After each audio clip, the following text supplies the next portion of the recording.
Royal Mail was valued at £3.3 billion when it was sold off, but on the stock exchange, shares rocketed, now up more than 60%. So was it sold on the cheap, losing the taxpayer hundreds of millions of pounds in potential profit?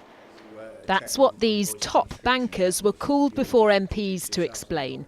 Their original valuations of the company varied hugely, between just over £3 billion to just under £10 billion. We need to tell the true story about what's happening to Royal Mail. The ongoing industrial dispute over pay and pensions and the threat of a strike was described as a major factor weighing down the sale price. But bosses at UBS and Goldman Sachs, who managed the sale, came under fire. Do you feel disappointed that you've let the taxpayer down?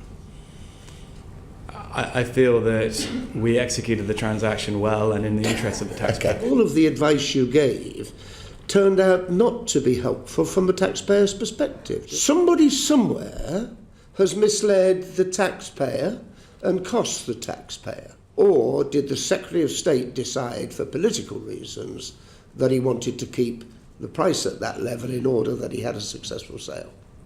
So we caught up with the Secretary of State to ask him. Taxpayers were shortchanged out of a bigger profit, weren't they? No, the taxpayers were not shortchanged. The price was chosen on the basis of very careful analysis by the best advisors we could find.